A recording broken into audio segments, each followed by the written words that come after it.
Hey guys, it's Gretchen, and welcome back to my channel. It is that time of the month again where I answer your body mod questions in this body mod Q&A. Usually I do this a little bit earlier in the month, but August has been incredibly hectic for me, so things kind of got shuffled around when it came to my video schedule, so it's coming a little later this month. I received quite a few questions, much like I do every month, and thank you to those who continue to submit questions. It kind of makes for an interesting discussion, especially when I answer, but then also viewers answer the same questions in the comments below with their thoughts and feelings on the matters, and it just makes for a really cool discussion. So let's just go ahead and get started. If you don't know, by the way, when it comes to these body mod Q&As, I will say if you want your question featured in next month's video, leave them in the comments below, and I will take questions from the previous month's body mod Q&A and use them in this month's. I will also ask on Instagram. I will put like one of those little question things up in the Instagram stories, and then you can ask your question that way. Amy asks, what is your opinion on white ink tattoos? Would you get one? I've been thinking of getting one on my wrist.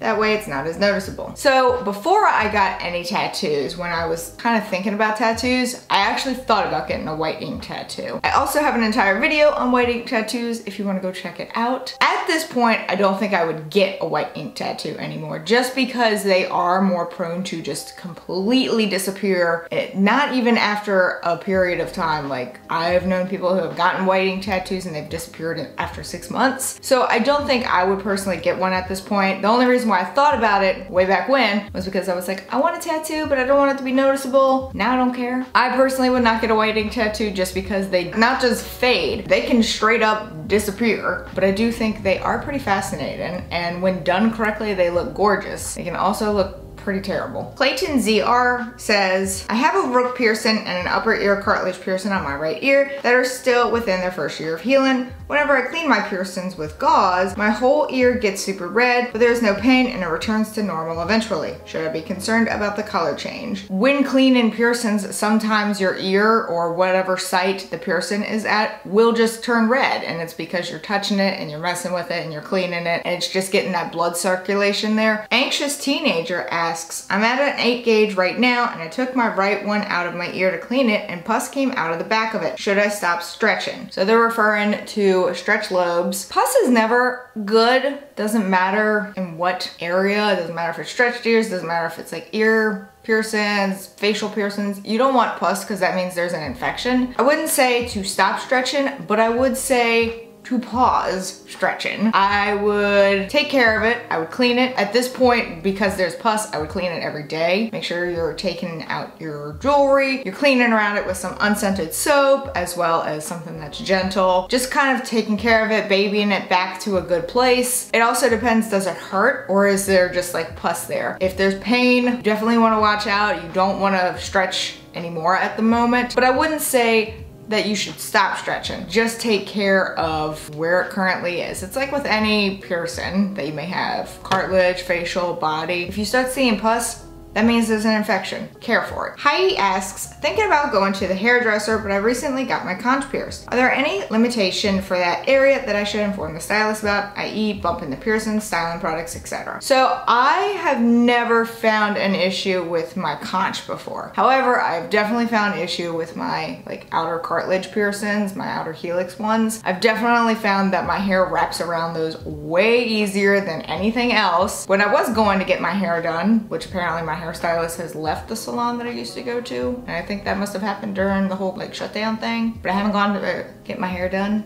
since like March, so don't have that issue right now. But I would just be like, hey, I've got these piercings and sometimes my hair gets caught on them. Just kind of bring their attention to it, because they may not be focused on that. They're like hair, and that's all what they're focused on, so they're probably not even gonna pay attention to your piercings. Just let them know, yo, I've got these. This one is new, hair gets wrapped around it and it's a little sensitive, so just bring their attention to it. Especially when they're about to wash your hair. That's where I find that my hair gets wrapped around my piercings the most is when they like put you in the bowl and they wash your hair and everything like that, which is so nice. But then all of a sudden you're like, oh my God, my hair, my ears, oh God. No one wants that. Alexis asks, how do you research a piercer and what are signs they are good, bad? So for me, when I was researching, I just did a simple Google search of piercing shops in my area and I looked at reviews. Don't always rely on reviews though, because there is a shop in my area that I would recommend no one go to, but the reason why people recommend it is because it's cheap. I've just never had a good experience there. So for me,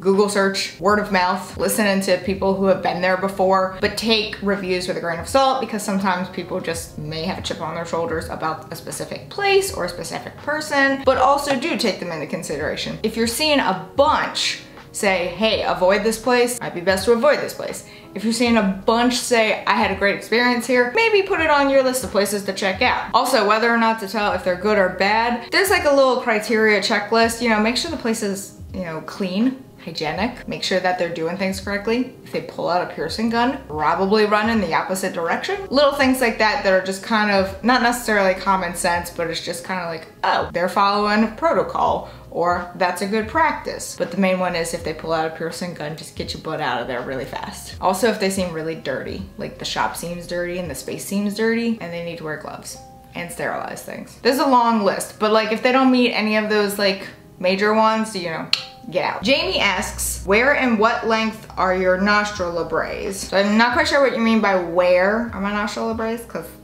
they're in my nose. But the length is, I believe these are 5/16 of an inch. Most things on me are 5/16 of an inch. The only things that are not are my tragus piercings, which are 1/4 of an inch. Pretty much everything else is 5/16 of an inch. And they fit nicely. But I also have like thick cartilage on my nostrils. Jenny says, I got my philtrum pierced and every time I smile it goes in funny directions and I see yours and it doesn't. Do you know why mine might be doing this when I smile? I already shortened the barbell to a 5/16 of an inch. It depends on when you got the piercing done, because when I first got it done and would smile, it went in all sorts of directions. So if you haven't had it very long, it may be doing it because of that. For me, it just got to a point now where everything calmed down, everything's good, everything's healed, and it's just fine. I also don't smile very big, so it doesn't have the opportunity to go in weird directions. There are a multitude of reasons why I might be doing that. It could be pierced crooked. I wouldn't assume that's the first thing, especially if you went to a reputable piercer. I would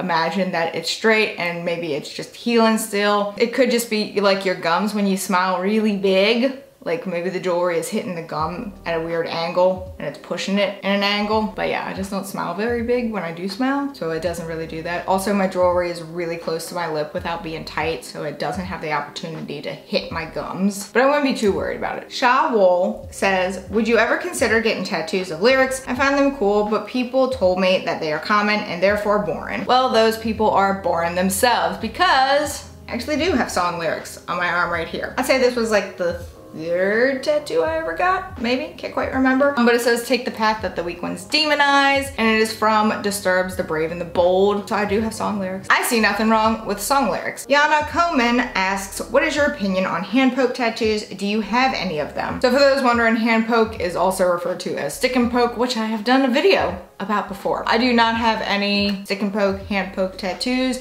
I've never done any. I've never received any. I personally would not get any. You want to do it, you do you. Do it appropriately. I'm not going to tell you, you know, how to live your life. They also don't last as long. They are prone to fading. I personally am not a fan. You live your life.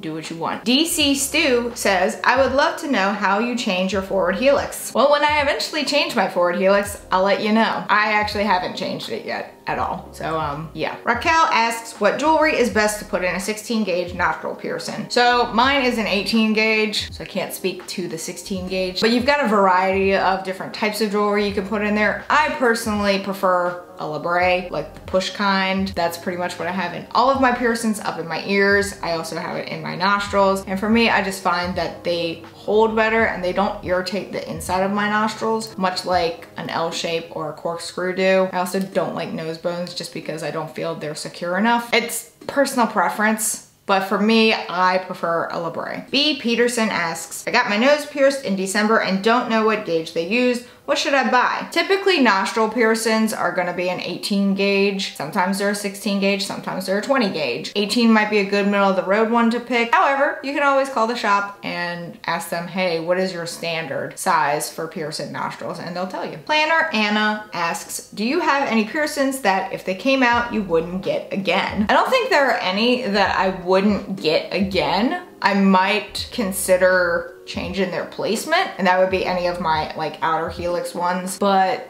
I don't think there are any that if they came out, I wouldn't get them again. I would most definitely go and get them again, but I might change placement for the outer helix ones. Morgs asks, do you have any tips for wearing masks with new piercings? Flat and low helix giving me trouble. I haven't found too much of an issue when it comes to wearing masks with my piercings. I'm trying to think. Sometimes I'll find, which ones get caught?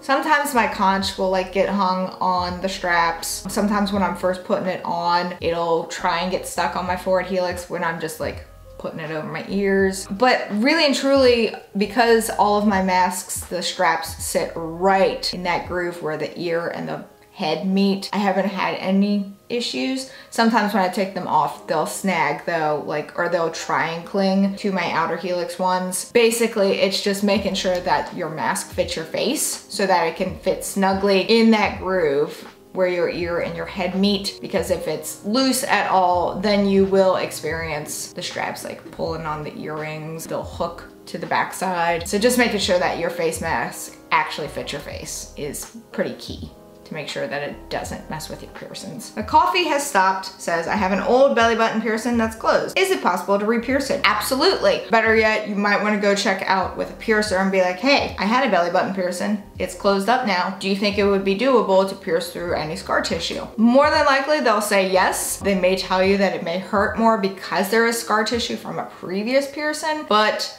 unless something really wonky happened with it, you should be able to re-pierce it. Benny Bunny asks, at what point do you think you'll stop getting tattoos, piercings, if ever? I honestly don't think I'll stop getting tattoos unless I run out of space. And same with piercings. The only way I think I'd stop is if I ran out of space. And even then I might find other ways to get piercings, like nipples or tongue. I don't want to end up looking cluttered with whatever I get. Piercing wise, tattoo wise, it's fine. I'll be happy if I get coated, but I think it's only when I start running out of space and room and ideas when I'll stop. Owl's Violet Sky asks, online recommendations for high quality piercing jewelry. So I actually already answered this one, so that's why it looks a little grayed out. I actually answered this one on my Instagram stories. I then made a video about it. So if you want to see my online recommendations for jewelry, go check that out. Ronald says, do you plan on stretching the second holes in your lobes? So they're referring to the second one right here. I've thought about it and I think I might just up to like maybe a 10 gauge or something like that, but I don't think I'll go any bigger for it. But I am still considering it. I just haven't had time to do it. Panda Bear asks, do you plan on getting any more tattoos this year? I really hope so. I'm hoping to fill this space in here with a chickadee. They're probably my favorite songbird. So I'd like to get a little gap filler in here of a chickadee, and I know that at least. I'm also thinking like a raccoon and a possum over here, but I don't know if that'll happen this year. Rabbit on Quack says, my septum's been in for 3 months and my piercer said I could change it at 1 month. It's not fully healed yet. If I swap jewelry out, how do I clean it to wear it again since alcohol isn't good for piercings? So I'm assuming you're referring to the jewelry. So like if you take it out and you want to know how to clean the jewelry itself, just get like a little, like you would with cleaning the actual piercing site, just get a sea salt solution mix. You could do H2O and just spray it. You could also make your own and just let it soak in there. Basically, you clean it the same way that you clean your piercing sites. Scorpio Sarah Lee asks, did your parents approve of your tattoos and piercings? Did you wait until you were 18 to start piercings? So I actually didn't start getting anything until I was about 25? 4? I don't even remember at this point. But I didn't start until my mid-20s or so. Even if my parents didn't like it, it wouldn't have mattered because I was in my mid-20s. I could do whatever I want. But my dad didn't really have a care toward it, and my mom gets piercings and tattoos with me all the time, so it worked out. but I wasn't like into them when I was a teenager. So that worked out in my favor as well. Pro Procrastinator asks, is it okay to flip a fresh septum ring? Will it heal upside down? It won't heal upside down. Some people worry that it'll heal crooked. What I did when I got mine done is I would flip it up during the day while I was at work, and then I'd flip it down when I got home from work, and it would stay down until I went back to work the next day. That's how I dealt with mine. Mine healed perfectly fine. If you want to leave it up while it's healing, that's also fine, but I found that the best method for me was to flip it up at work, flip it down, so then that way it got like an equal amount of like 12 hours and 12 hours. Maybe not quite that even, but that's what I found worked best. But if you want to keep it up, I don't see why it would be a problem. I had a ton of questions for this month, but I'm gonna leave it right there. If I didn't answer your question, please, please, please submit it again for September's Q&A. There were just too many questions, and I'm already reaching 30 minutes on filming. Obviously, it's not gonna be that long when I edit it. This is gonna be a long one. So if I didn't get to your question, it's just because I didn't get to it because there were so many. But please ask it again in September, and I will hopefully get to it. If you also wanna answer any of the questions that were asked in this video, go ahead and leave them in the comments below.